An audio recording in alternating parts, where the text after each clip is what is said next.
നമസ്കാരം. മഹാരാഷ്ട്രയും ഡൽഹിയും ബി.ജെ.പി. പക്ഷത്തേക്ക് എത്തിച്ച ആർ.എസ്.എസിന്റെ അടുത്ത ലക്ഷ്യം ബംഗാളാണോ? മമതയുടെ നേതൃത്വത്തിലുള്ള തൃണമൂൽ കോൺഗ്രസ് സർക്കാരിനെ വേരോടെ പിഴുതെറിയാനുള്ള ശ്രമത്തിലാണ് ഇപ്പോൾ ബി.ജെ.പി. അതിനുള്ള പ്രചാരണങ്ങളാണ് അവർ പയറ്റുന്നത്. ആർ.എസ്.എസ്. പിന്തുണയുണ്ടെങ്കിൽ ഇത് സാധ്യമാകുമെന്നാണ് ബി.ജെ.പിയുടെ കണ്ടെത്തൽ. ഡൽഹിയിൽ ആം ആദ്മി പാർട്ടിയുടേത് കുത്തക ഭരണമായിരുന്നു. 4ൽ 3 ഭൂരിപക്ഷമുള്ള ഭരണം. അരവിന്ദ് കെജ്രിവാൾ അജയ്യനാണെന്ന് ഏവരും വിലയിരുത്തി. പക്ഷേ ഡൽഹിയിലെ ഫലം മറ്റൊന്നായിരുന്നു. ഇതിന് പിന്നിൽ ആർ.എസ്.എസ്. എന്ന സംഘടനയുടെ കരുത്താണെന്ന് ഏവരും വിലയിരുത്തുകയും ചെയ്തു. മഹാരാഷ്ട്രയിൽ ബി.ജെ.പിക്ക് ചരിത്ര ഭൂരിപക്ഷം നൽകിയതും ആർ.എസ്.എസ്. എന്ന പ്രവർത്തനമായിരുന്നു. ഹരിയാനയിൽ ഏവരെയും അമ്പരപ്പിച്ച് ബി.ജെ.പിക്ക് ഭരണ തുടർച്ചയും ആർ.എസ്.എസ്. നൽകി. എന്നാൽ ഇപ്പോൾ കേജ്രിവാളിന്റെ കയ്യിൽ നിന്നും ഭരണം പിടിച്ചെടുത്ത ആർ.എസ്.എസിന്റെ അടുത്ത ലക്ഷ്യം ബംഗാളാണെന്ന റിപ്പോർട്ട് വരുന്നു. ആർ.എസ്.എസ്. മേധാവി മോഹൻ ഭാഗവത് നടത്തിയ 10 ദിവസത്തെ ബംഗാൾ പര്യടനം ഇതിന്റെ സൂചനയാണ് നൽകുന്നത്. ബംഗാളിലുടനീളം വേരുറപ്പിക്കുകയാണ് ആർ.എസ്.എസിന്റെ ലക്ഷ്യം. ആർ.എസ്.എസ്. പ്രാദേശിക പ്രവർത്തകരുമായി അടച്ചിട്ട മുറിയിലെ കൂടിക്കാഴ്ച സംഘടനയെ താഴെത്തട്ടിൽ ശക്തിപ്പെടുത്തുന്നതിൽ ശ്രദ്ധ കേന്ദ്രീകരിക്കുന്നതിനുള്ള പദ്ധതികൾ, പുതിയ ഓഫീസ് ഉദ്ഘാടനം, കൊൽക്കത്ത ആർ.ജി.കർ ആശുപത്രിയിൽ കൊല്ലപ്പെട്ട ഡോക്ടറുടെ മാതാപിതാക്കളെ കാണൽ, ഇങ്ങനെ പല ഇടപെടലും മോഹൻ ഭാഗവത് നടത്തി.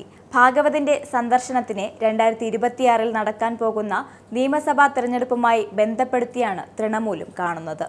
2026 മാർച്ച് ഏപ്രിൽ മാസത്തിലാകും ബംഗാളിൽ തെരഞ്ഞെടുപ്പ്. 2019 ലോക്സഭാ തെരഞ്ഞെടുപ്പിൽ ബംഗാളിൽ ബി.ജെ.പി. മുന്നേറ്റമുണ്ടാക്കി.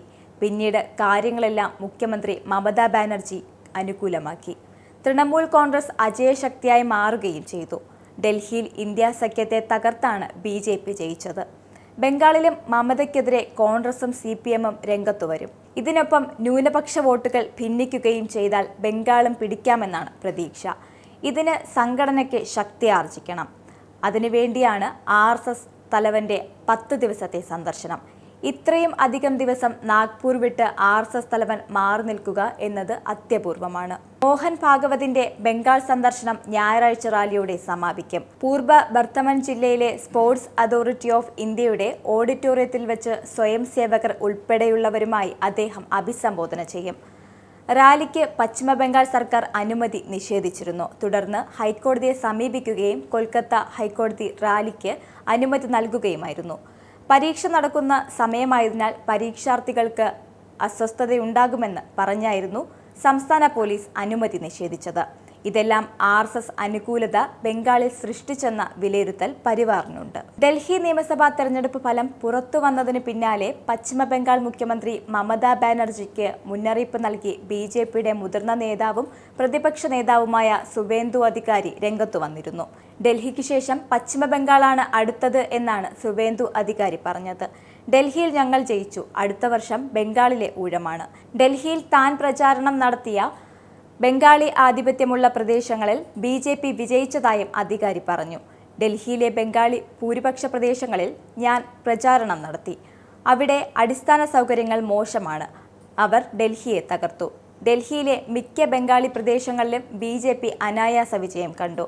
അത് ബംഗാളിലും ആവർത്തിക്കുമെന്നും അദ്ദേഹം പറഞ്ഞു. ബംഗാൾ ബി.ജെ.പി. അധ്യക്ഷനും എം.പിയുമായ സുഗാന്ത മജുംദാറും സമാനമായ മുന്നറിയിപ്പാണ് നൽകിയത്. അടുത്ത നിയമസഭാ തെരഞ്ഞെടുപ്പിൽ ബംഗാളിലെ ജനങ്ങളും ബി.ജെ.പിക്ക് വോട്ട് ചെയ്യുമെന്നും ഡൽഹി ആവർത്തിക്കുമെന്നും സുഗാന്ത മജുംദാർ പറഞ്ഞു. മറ്റൊരു വീഡിയോയുമായി വീണ്ടും കാണാം. നന്ദി.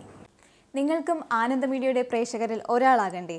യൂറോപ്പിലും US-ലും ആഫ്രിക്കയിലുമടക്കം പ്രവാസികൾ ഉള്ളയിടങ്ങളിലൊക്കെ ജനപ്രിയ ചാനലുമായി ആനന്ദ് മീഡിയ ഒപ്പമുണ്ട്. ഏഷ്യാനെറ്റ് ഫ്ലവേഴ്സ് അടക്കം നിങ്ങളുടെ വിരൽത്തുമ്പിലെത്തും.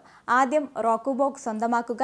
അതിൽ നിന്നും ആനന്ദ് മീഡിയ ആപ്ലിക്കേഷൻ ഡൗൺലോഡ് ചെയ്യുക, ഇൻസ്റ്റാൾ ചെയ്യുക. എന്നിട്ട് 02085866511 എന്ന നമ്പറിൽ ഞങ്ങളുടെ കസ്റ്റമർ കെയറിൽ ബന്ധപ്പെടുക. അല്ലെങ്കിൽ +91 735 660 3747 എന്ന നമ്പറിൽ വാട്സപ്പ് ചെയ്യുക. ആനന്ദ് മീഡിയയുടെ സേവനങ്ങൾ സ്വന്തമാക്കുക. മറ്റു ചാനലുകൾക്കൊപ്പം ആനന്ദ് TVയും എൻജോയ് ചെയ്യുക.